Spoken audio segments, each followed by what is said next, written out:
और दोस्तों, स्वागत है आपका हमारा यूट्यूब चैनल जमीन की सच्चाई में। दोस्तों, जमीन की सच्चाई एकमात्र ऐसा चैनल है जो जमीन से जुड़ी समस्याओं के बारे में आपको रूबरू करता है, आपको जागरूक करता है। तो ऐसे ही आज सच्ची रियल घटना पे आधारित हम एक एपिसोड बना रहे हैं आप लोग के लिए। आज की जो हमारा टॉपिक है, ऐसा टॉपिक है जो कि एक रियल घटना है, जो कि हो चुकी है। अभी हमारे ही एक व्यूअर ने हमें ये अपनी कहानी बताई, जिससे हमने प्रेरित होकर आपके लिए हमने एक एपिसोड बनाया है, ताकि आप लोग भी अवेयर हो सके इन घटनाओं से, कैसे बच सकें, सब बताएंगे आपको हम। तो ध्यान दीजिएगा, हमारा आज का टॉपिक क्या है। एक रियल केस। कागज पूरे थे फिर भी घर हाथ से निकल गया। सोचिए दोस्तों, आपने पूरे कागज बनवाए, आपने घर बनवाया, अपनी जिंदगी की कमाई आपने लगा दी। सोचिए दोस्तों, पूरी जिंदगी की कमाई जो आपने कमाया, एक एक पाई पाई इकट्ठा करके आपने जमीन खरीदा, घर बनवाया, तब भी वो हाथ से निकल गया। कैसे निकल गया? हमारे जो उनके जो सवाल थे मैंने लिख रखे यहाँ के। केस की शुरुआत 2016 में हुई।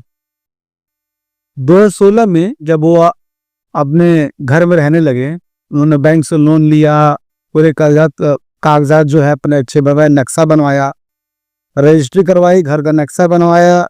घर का नक्शा बनवाने के बाद जो है उन्होंने घर बनवाया अपना, फिर कंप्लीशन सर्टिफिकेट बनवाया। उसके बाद भी किसी ने केस कर दिया और अचानक नोटिस आता है। और उन्होंने जो घर बनवाया था वो भी बैंक लोन पे बनवाया था, और अचानक नोटिस आता है कि आप किसी और के जमीन की भी घर बनाकर रह रहे हैं। सोचिए दोस्तों, कैसा लगेगा उस वक्त। तो अभी भी अगर किसी ने हमारा यूट्यूब चैनल जमीन की सच्चाई सब्सक्राइब नहीं किया है तो वीडियो को लाइक और चैनल को सब्सक्राइब जरूर कर दीजिए, क्योंकि ऐसी सच्ची घटनाएं के बारे में आपको हम बताते हैं, आपको इससे बचने के लिए जागरूक करते हैं। जमीन से जुड़ी कोई भी परेशानियां हो, आप हमें कमेंट बॉक्स में जरूर मैसेज कर सकते हैं, आपको हम उसका निवारण बताएंगे, आपको हम जागरूक करेंगे, आपका मार्गदर्शन करेंगे। हाँ, जो भी परेशानी रहेगी आपको हम बताएंगे कि अगर कोई वकील नहीं बताता है तब भी। ठीक है दोस्तों, तो बढ़ते हैं टॉपिक के साथ। पहला हम बता दिया को 2016 में। दूसरा इंसिडेंट क्या होता है, इधर 2021 तक जब केस चलता रहता है, अचानक झटका ही आता है।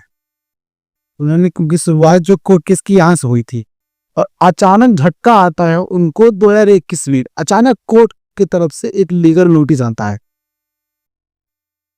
कोर्ट में हाजिर होने के लिए।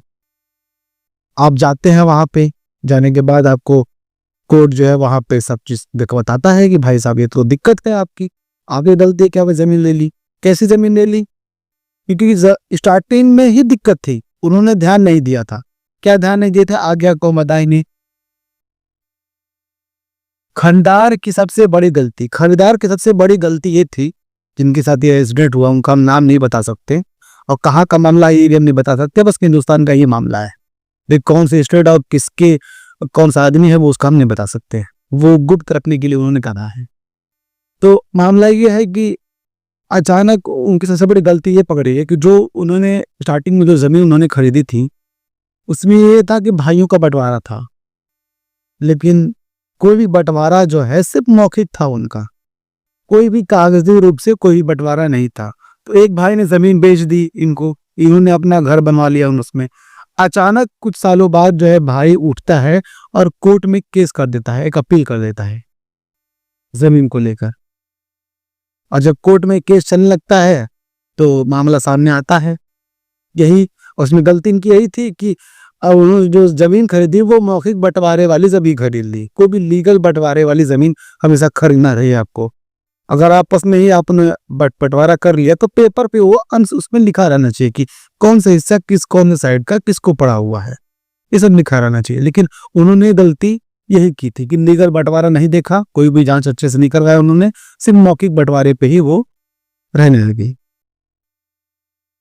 कोर्ट ने क्या कहा? कोर्ट ने यही कहा, सारे पेपर आपके पूरे हैं, लेकिन जो गलती जो है आपकी स्टार्टिंग से ही है बंटवारे को लेकर। और वो जनाब जो है पूरे गंभीर रूप से परेशान हो गए, काफी परेशान हो गए। जिनकी जमीन थी वो जिसने भी वो जमीन जो खरीदी थी उन्होंने बैंक लोन से परेशानी, ड्यूज बाय ड्यूज होते चले जा रहे थे, भरना उनको है और उन्हीं को भरना भर ही रहे थे वो। उसके बाद उनको हार्ट अटैक आ गया, स्ट्रोक आ गया। परेशान बच्चे, उनके बाद छोटे बच्चे थे, क्योंकि उस जमीन पे जो घर था उस पर स्टे लग चुका था, उसमें रहना सहना भी सब बेकार हो गया था उनका। तकरीबन 5 से 6 साल एक केस चलता ही रहा। फिर बाद में उसका समझौता वगैरह हुआ। बताते हैं आपको आ गया नतीजा। नतीजा ये हुआ कि लास्ट में कुछ नहीं हुआ, मतलब कि किसी के हक में फैसला नहीं हुआ, वो कोर्ट केस और चलता ही रहता। लास्ट में समझौता हुआ, कुछ पैसा लेकर वो माना, वो भाई कुछ पैसा उसने मांगा, उन्होंने उसने डिमांड की। और ये जो जनाब थे जिन्होंने जमीन खरीदी थी, वो ज्यादा परेशान न हो जाएं, ज्यादा दिक्कत ना उनको हो जाए। बाल बच्चे उनके दर दर ठोकर खाते भाई साहब, क्योंकि उन्होंने घर भी बनवाया, अपना सपनों का आशियाना बनवाया, और कोई भी आके बोल रहे कि भाई अवैध है, ये है वो है। कुछ पैसे उन्होंने देकर समझौता किया, कोर्ट के जरिए ही समझौता हुआ। समझौता भी अगर आपको करना है तो किसी के अंदर नहीं करना, किसी को चुगल छुपे नहीं करना है किसी से। आपको 4 लोगों के बीच में कोर्ट के साथ नहीं समझौता करना है, कोर्ट के साथ, क्योंकि पेपर पे लिखित आपको मिलेगा हर तरह से सबूत के लिए। हालांकि वो जो कोर्ट पे केस है, उसमें जब कोर्ट में जब केस हुआ उस जमीन पे घर के लिए, तो उनके पास सारे पेपर जो है लीगल थे, लेकिन वहां पे उनकी रजिस्ट्री कमजोर पड़ गई, क्योंकि भाइयों का जो बंटवारा था वो जो है पूरे तरह से इलीगल था, यानी कि मौखिक रूप से था। तो मौखिक रूप से जो बंटवारा होता है उसे लीगल नहीं माना जाता, जो क्या हमेशा हम कहते हैं जमीन की सच्चाई को हमेशा अवेयर करता रहता है। इसीलिए आज हमने ऐसी घटना को उठाया जो रियल बेस्ड कहानी है। छोटा सा हिंट मैं आपको दे देता हूं कि जो कहानी है वो राजस्थान की है, श्री गंगानगर की। अब कहाँ की है? श्री गंगानगर में। और किनकी, ये मैं आपको नहीं बता सकता। राजस्थान श्री गंगानगर की है, बॉर्डर एरिया की। सोचिए, भाई भाई के अंदर ही विवाद का कारण था। कभी भी आप जमीन जब भी ले रहे हैं तो हमेशा मैं आपको हमेशा कहता हूँ कोर्ट से वकील साहब लीगल जांच करवाइए उसकी। पहले तो पता कीजिए कोई के जो जमीन है वो किसी बंटवारे में तो नहीं है। अगर बंटवारा है, कई भाई उसमें हैं, तो जमीन जब भी आप ले रहे हैं तो बंटवारे वाली जमीन लीजिए, वो भी लीगल तौर पे, खतौनी पे उनके अंश क्लियर रहने चाहिए, उसके नाम पे जमीन देने चाहिए। ये नहीं 4-5 भाई उसी में एक भाई दे दिया, वही जमीन कभी भी आप मत लीजिए, सस्ते मिले चाहे कहते नहीं मिले।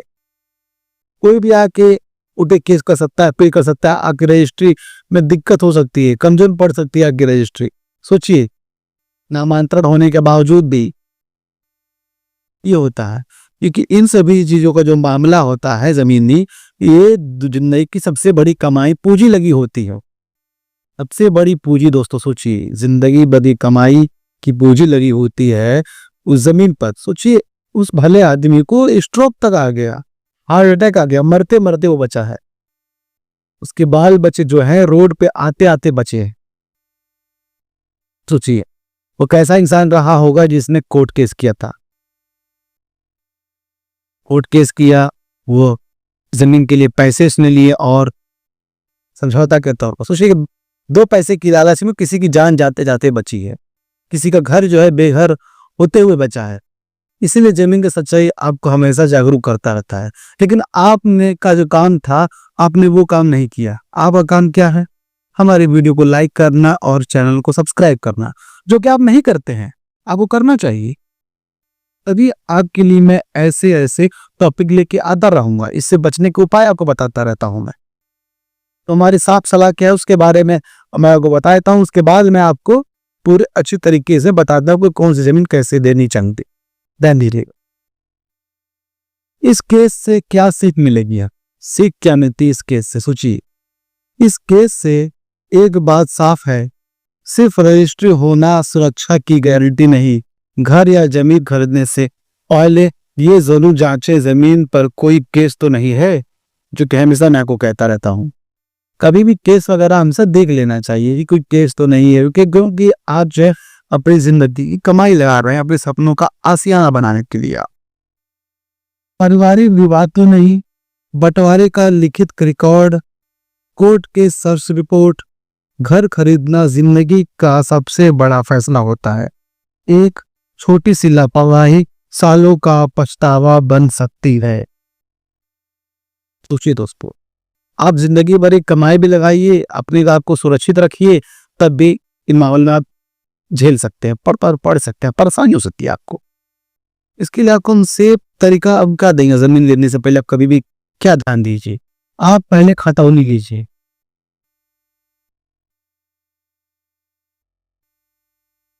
खतौनी लीजिए जमीन का, अगर एजेंट के माध्यम से जैसे लियो, आप खतौनी लीजिए, उस पे वकील से चेक करवाइए, सीधा ले जाइए वकील के पास।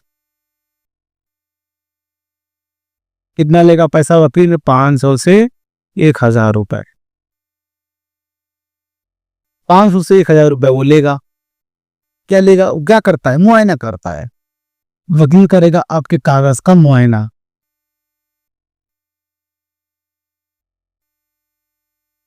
पूरी खतौनी वो चेक करेगा, राजस्व विभाग के रिकॉर्ड खंगारेगा, वो खंगा करके उस नंबर की जमीन पर चेक करेगा कि ये वो जमीन जो है बंटवारे में हो गई है कि नहीं, लीगल पेपर चेक करेगा, उसके सबका अंश क्लियर है कि नहीं, कोई केस तो नहीं है, पीछे के सारे खरीदारों के रिकॉर्ड वो चेक करेगा कि इससे पहले जमीन किसकी थी कैसी नहीं थी, कोर्ट केस, सरकारी जमीन तो नहीं है, कोई नाली तो नहीं है, रास्ता वगैरह तो नहीं है, वो सब इलीगल गतिविधियां वो चेक कर लेगा।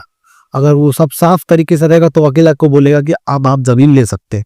उसके बाद आप जाइए सीधा प्लॉट पे,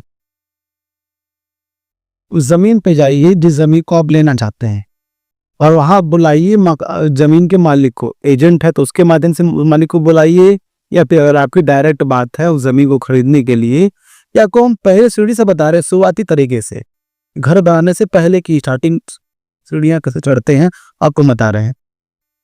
जब भी वो प्लॉट का मालिक आ जाता है तो आपको बोलना उसको है कि अब हम पहले आप हमको कब्जा दीजिए, जमीन पर कब्जा दीजिए आप, और अभी तक आपको जो है 1 रुपए भी जमीन की उसको देने नहीं है, तो आप उस पर कब्जा लीजिए। कब्जा कैसे लेना है? जमीन पर खड़े हो गए, कब्जा हो गया, ऐसे नहीं करना है। आपको पूरी पक्की बाउंड्री लेनी है, चारों तरफ की चौतरफा बाउंड्री लीजिए, छोटा सा गेट वगैरह लगा दीजिए, तो गेट नहीं भी लगाइए, ऐसे ही आपको बेहतर लगे, लेकिन आपको चौतरफा बाउंड्री करनी है। चौतरफा बाउंड्री क्यों करनी है? मान लीजिए कि अगर कोई भी वकील से जो आपने कागज के मुआयने करवाए थे, जो भी जांच करवाए थे, कोई भी ऐसी विवाद हो जो कि कागज में ना हो, लेकिन वो मौखिक रूप से जमीन पर हो, तो अगर आप जब बाउंड्री करेंगे तो उस वक्त जो है जितने भी लोग होंगे जिनको परेशानी होगी या कोई भी दिक्कत रहेगा, वो सामने आ जाएंगे, वो लगेंगे चू चाची करने, जो भी उनको दिक्कत रहेगा वो परेशानी वहां पे व्यक्त करेंगे आपसे। आपको करना क्या? आपको तुरंत सुरक्षित हो जाना है, अपने कदम पीछे ले जाने हैं, उस जमीन के बारे में भूल जाना है, कोई और जमीन तलाशी। अगर वैसा नहीं होता, क्योंकि बहुत ऐसे मामले हुए हैं कि कागजी रूप में उसे कोई दिक्कत नहीं रहा है, लेकिन मौखिक रूप से दिक्कत होता है। अगर ऐसा कुछ नहीं रहता तो आपको फिर क्या करना है? बाउंड्री लेने के बाद फिर आपको जाना है बैंक।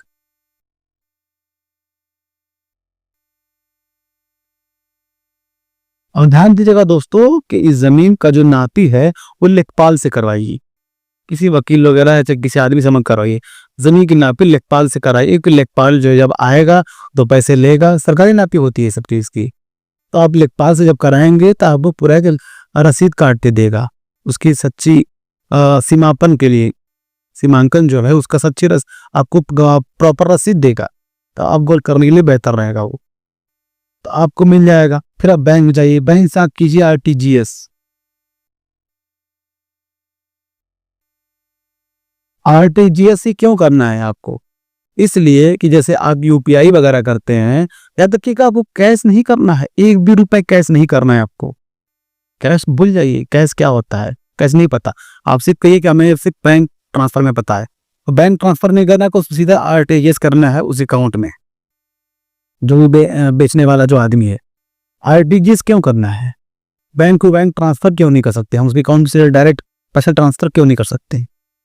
हम आरटीजीएस की सलाह इसलिए देते हैं कि जैसे भी आप कोई सामान खरीदने जाते हैं तो आप यूपीआई वगैरह इस्तेमाल करते हैं जब भी, तो आप जैसे ग्रोसरी कोई भी लेने जाते हैं पर्सन की दुकान पे, तो जब पेमेंट आप करते हैं तो आप नीचे नोट पैड में लिखते हैं पेमेंट करने के बाद कोई भी यूपीआई में कि फॉर ग्रोसरी, ये सामान के लिए वो सामान के लिए हम पेमेंट देता है, तो वैसे सेम आप आरटीजीएस में भी आप लिख सकते हैं अभी कोई भी काम में दिक्कत हो तो आपके पास सबूत हो हर तरीके से।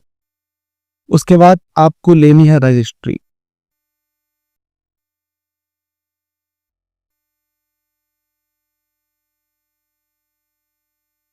सबसे आखिर में आती है रजिस्ट्री। आखिर नहीं, इसके बाद भी कई स्टेप है, ध्यान दीजिएगा।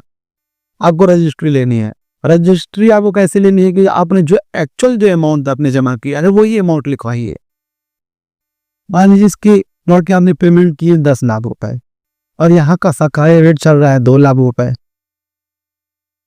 सरकारी रेट जो है चल रहा है 2 लाख रुपए, लेकिन उसका जो मार्केट वैल्यू है 10 लाख रुपए। तो आपने 10 लाख रुपए का पेमेंट किया है, तो आप यहाँ पर रजिस्ट्री पेपर में स्टाम्प पे 10 लाख रुपए ही मेंशन करवाइए।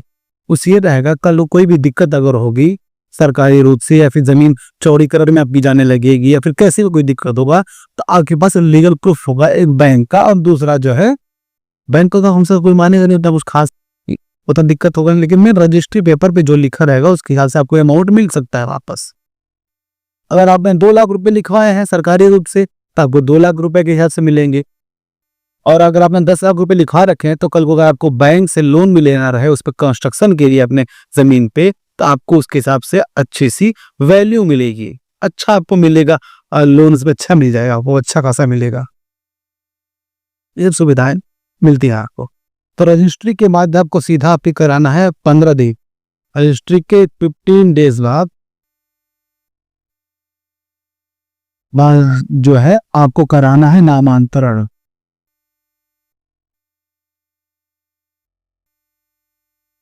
नामांतरण करना है आपको, तकरीबन 15 से 20 दिन के बाद ही होता है वो। तो कई बार ऐसे क्या होता है, वकील आपको बताना भूल जाते हैं रजिस्ट्री के बाद। तो आपको ध्यान देना है क्योंकि जमीन आपकी है, पैसे आपने लगाए हैं। तो आप जब भी टाइम पूरा होता है वकील के पास अपने पेपर वगैरह लेके पहुंच जाइए, बोल दीजिए नामांतरण के लिए आप जो है कर दीजिए। तो नामांतरण में क्या होता है, राजस्व विभाग का जो रिकॉर्ड होता है उसमें आपका नाम दिखने लगता है, उसमें नाम वो लिख दी जाएगी राजस्व विभाग में, कराने वाले को खारिज करके आपका जाके कर दिया जाएगा नाम जो है। और उसमें ये होता है कि जो खतौनी होता है, खतौनी में आप खातेधारक में पहला नाम आपका दिखने लगेगा, ये होता है। उसके बाद जो है नामांतरण के बाद अगर आप घर बनाएंगे, घर बनाने के लिए आपको करना क्या है, किसी भी आर्किटेक्ट से, सर्टिफाइड आर्किटेक्ट इंजीनियर से आपको नक्शा बनवाना है।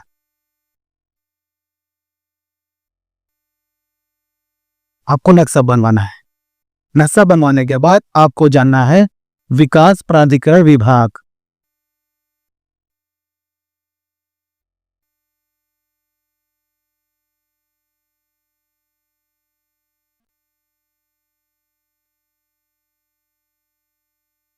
विकास प्राधिकरण विभाग में जाना है। तो जी विकास प्राधिकरण विभाग ना, नक्शा बनवाने के बाद उसमें आपको नक्शा देना है पास करने के लिए सरकारी रूप से। नक्शा पास हो जाएगा तो उसमें नक्शा पास होने का तरीका क्या है, 25 अगस्त 2025 से रूल हुआ है, ये रूल है गवर्नमेंट की तरफ से कि अगर आप विभाग या अपना नक्शा दे देते हैं जमीन घर का पास होने के लिए, घर बनवाने से पहले, तो उसका एक क्राइटेरिया है, जो फीस आप भाई 1000-2000 जमा कर दीजिए। छोटा सा फीस होता है, इतना बड़ा फीस होता नहीं है। वो फीस जमा करने के बाद तकरीबन 30 दिन तक अगर उसने आपका नक्शा पास नहीं किया, सोचिए अगर उसने आपका नक्शा पास नहीं किया, उसमें आपका मुहर नहीं लगाया, साइन नहीं हुआ, तो 30 दिन के बाद जो है वो नक्शा पास मान लिया जाएगा। सरकारी प्रावधान है ये, आप गूगल वगैरह पे देख सकते हैं, आप गूगल वगैरह पे देख सकते हैं ये चीजें हो जाता है। ये पास कराने के बाद जो है आपको घर में काम में माना है, तब लास्ट में घर बनाना है, घर बनाएंगे। जब घर वगैरह आपको पूरा कंप्लीट हो जाएगा तो सबसे लास्ट में और आखिरी पड़ाव लेना है कंप्लीशन सर्टिफिकेट।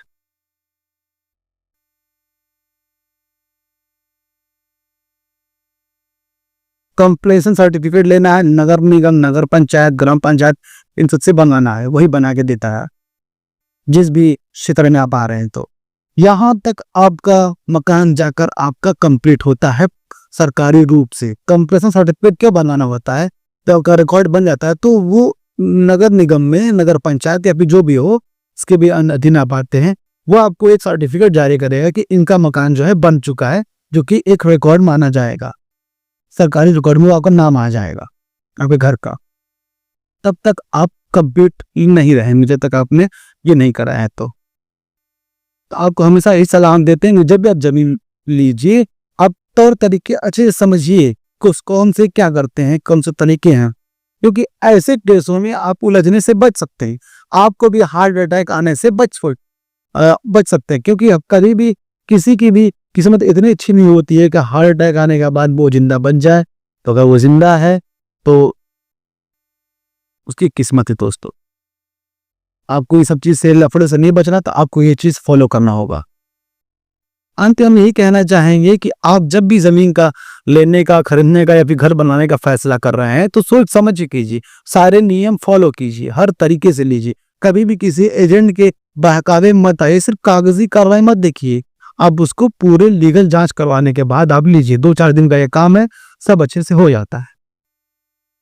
तो यही कहना चाहिए कि अपने आशियाना बनाने से पहले आप अवेयर हो जाइए, जागरूक हो जाइए। हमने जो प्रण लिया है उसमें आप अपना योगदान दीजिए, हमारे वीडियो को लाइक करके और चैनल को सब्सक्राइब करके आपको यही योगदान देना है। और इस वीडियो को उन लोगों तक शेयर कीजिए, और ज्यादा से ज्यादा तक शेयर कीजिए आप, ताकि उन लोगों तक ये वीडियो पहुंच सके जो इन मामलों में फंसे हुए हैं या फिर फंस सकते हैं, जो जमीन लेने वाले हैं।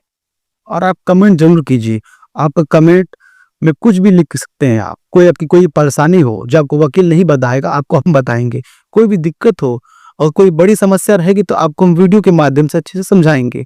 आपको कमेंट बॉक्स में हम जवाब भी दे देंगे। ठीक है, तो बढ़ते हैं हमारे आखिरी लाइन दोस्तों। फिर मिलेंगे दोस्तों किसी नई वीडियो में, किसी नए टॉपिक पर। तब तक हमें दीजिए इजाजत। जय हिंद दोस्तों।